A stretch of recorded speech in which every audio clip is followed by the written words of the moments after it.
Coronary heart disease, also known as coronary artery disease, is a disease characterized by inflammation and buildup of fatty deposits along the innermost layer of the coronary arteries.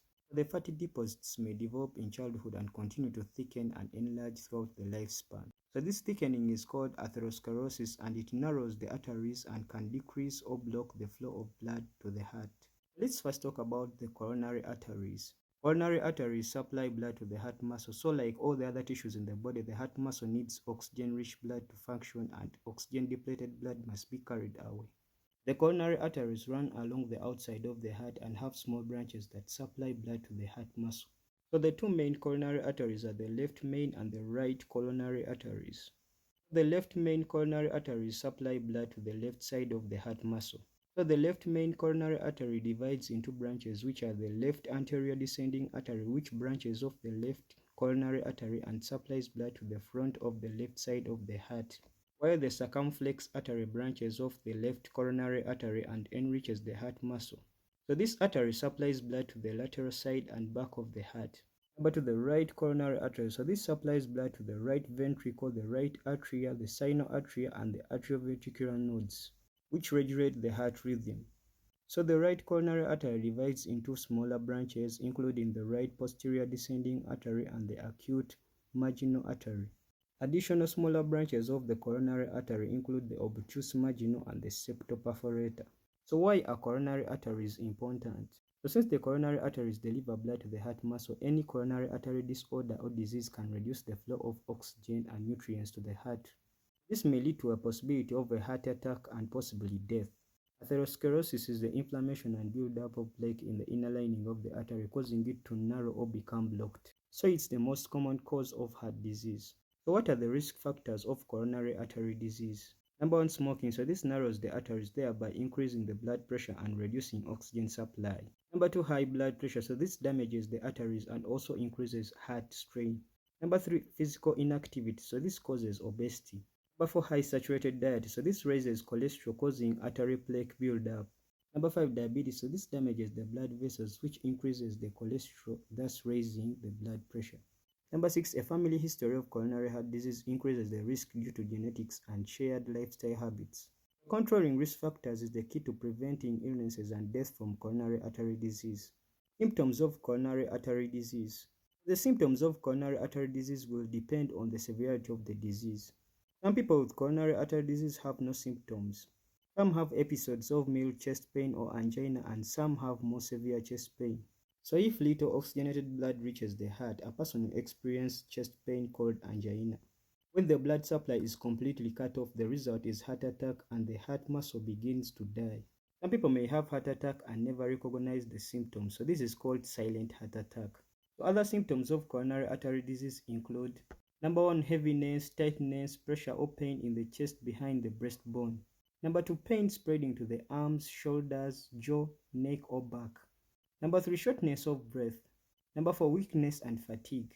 So today we're going to talk about the diagnosis of coronary artery disease.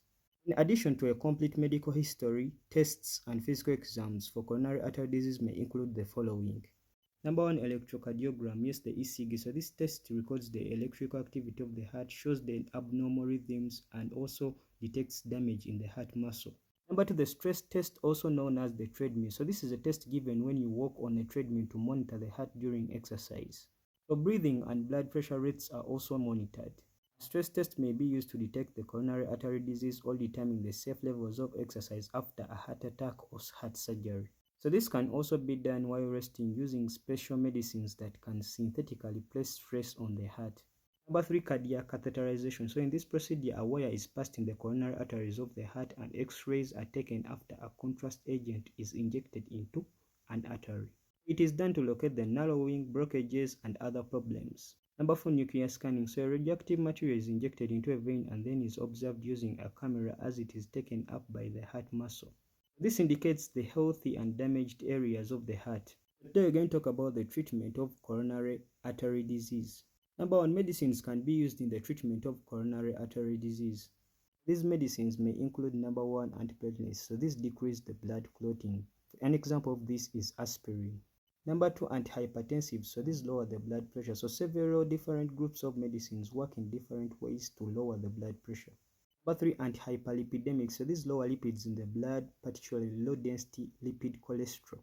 So statins are a group of cholesterol lowering medicines. Number 4, antihypertensive. So this lower blood pressure. So several different groups of medicines work in different ways to lower the blood pressure.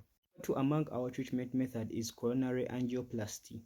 So in this procedure, a balloon is used to create a bigger opening in the vessel to increase blood flow. So this can also be done in other blood vessels elsewhere in the body. So let's also talk about percutaneous coronary intervention, the PCI. So this refers to the angioplasty in the coronary arteries to permit more blood flow into the heart. So PCI is also called percutaneous transluminal coronary angioplasty, the PTCA. So there are several types of PCI procedures which include balloon angioplasty. So here a small balloon is inflated inside the blocked artery to open the blocked area.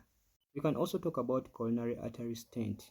So in this procedure, tiny mesh oil is expanded inside the blocked artery to open the blocked area and is left in place to keep the artery open. Let's also talk about atherectomy. So in this procedure, blocked area inside the artery is cut away by a tiny device on the end of a catheter. Lastly, laser angioplasty. So here a laser is used to vaporize the blocked area in the artery. Under our treatment, you can also talk about coronary artery bypass. So this is also referred to as bypass surgery. So this surgery is often done in people who have chest pain and coronary artery disease. So during the surgery, a bypass is created by grafting a piece of a vein above and below the blocked area of a coronary artery. So this enables the blood to flow around the blockage. So veins are usually taken from the leg, but arteries from the chest or arm may also be used to create a bypass graft. Sometimes multiple bypass may be needed to fully restore blood flow to all regions of the heart. Thank you very much. I mean, would you please like my video, share it, and also follow me up.